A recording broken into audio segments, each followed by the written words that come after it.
Welcome to our 2025 17th Judicial District National Crime Victims' Rights Week Award reception. This year's theme of kinship is a call to action to recognize that shared humanity should be at the center of supporting all survivors and victims of crime. It is one that we do together. In my 18-plus years as a prosecutor, I can't think of a victim or survivor who has more grace and more courage than Katie Jaros. On June 18th, 2022, my children and I were thrust into an unwanted lesson of what our justice system looks like. We got on the highway and were settling in for the drive to our camper when ahead of us there were racers.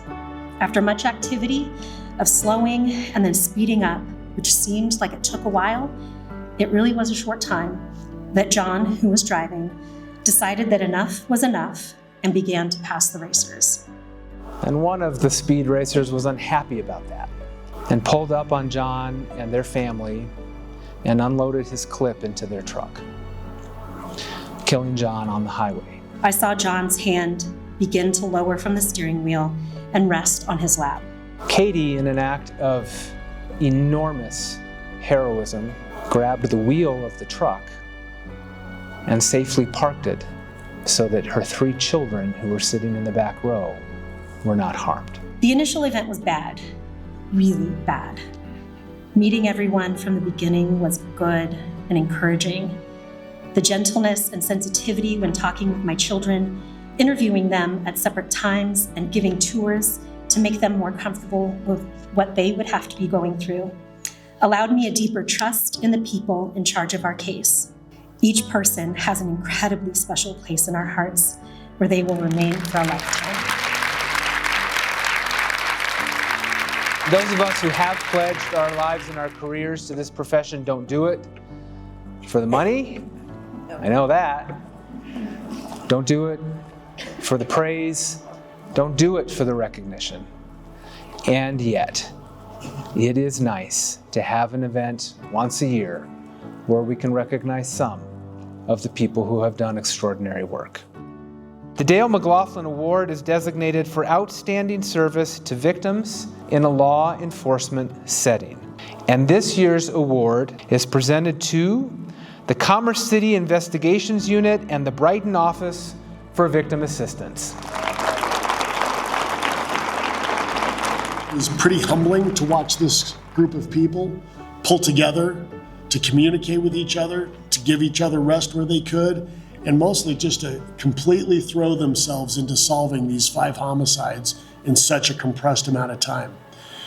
We had great support from our department, each other, and candidly from our amazing community. Our next award is called the Edward Talley Award. She went well beyond what was needed or ever expected in this case, and is just one of the many reasons she is so deserving of this award. This was really a team effort. It was a true honor to be able to meet and work with Pam, and thank you so much. It's my distinguished pleasure to nominate Reaching Hope for the Thomas E. Green Award for outstanding services to victims in a nonprofit setting. Reaching Hope empowers individuals and their families to overcome the cycle of violence, fostering healthy, supportive, and community networks. The organization's impact on victims they serve has far-reaching and long-lasting positive effects. Thank you so much for trusting us with your stories and for giving us the privilege and the honor to walk alongside you during your mental health journeys.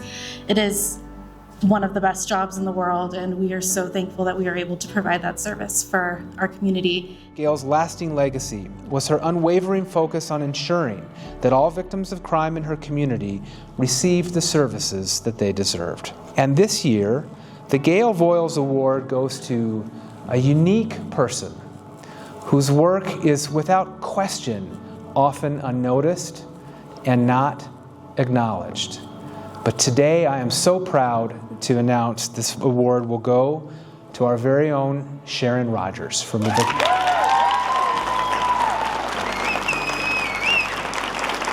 Sharon's tireless work ethic and heartfelt commitment to victim services shine in every aspect of her role. Whether she's assisting victims attending court, offering emotional support, or managing a high volume of calls, Sharon consistently goes above and beyond. Everybody's carrying an enormous load on what they deal with on a day-to-day basis. So if I can just give them a little bit of a smile or a greeting, hopefully that'll change their attitude or give them a little bit something to look forward to.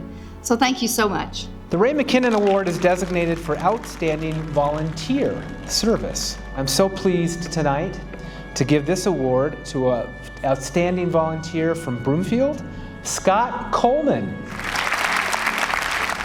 For the past 11 years, Scott has selflessly dedicated his time and energy to assisting victims of crime and traumatic events. His professionalism, empathy, and tireless commitment to the Victim Services Unit in Broomfield has made him an invaluable asset to the department and our community as a whole. He contributes to maintaining morale within our Victim Services Unit, always offering words of encouragement, support, enthusiasm, and to keep everyone motivated and focused on our mission of serving our community. I'm flattered to even be nominated, honored to be awarded, and I think someone should launch an investigation into how this staff somehow staffed some ballot box to get me this award. Thank you very much. Our final award is the highest award that we give out, but for the Sean May Leadership Award, Sean's spouse Corinne makes the decision herself, so that the standards that Sean embodied will be embodied in the award and in the awardee. He had just begun his journey. He had so much more that he was going to do, and he wasn't able to do that.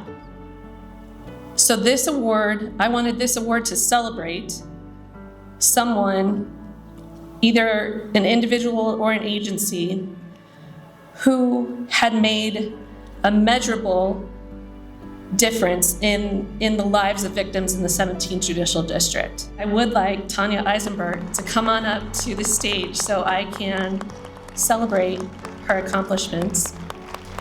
Her leadership doesn't just build programs, it creates lasting change.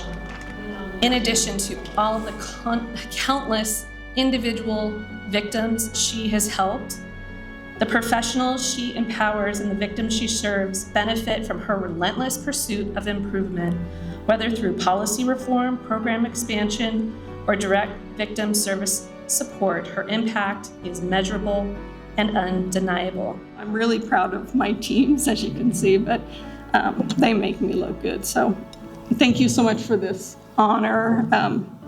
This has been a dream of mine, so I might carry this around for a few weeks. Just give me my moment if you see me in the hallway with this, because it's pretty incredible. Thank you. As we conclude today's gathering, let's carry forward the spirit of kinship, where compassion, connection, and shared humanity guide our work. Thank you for being here. Thank you for the work that you do, and be safe.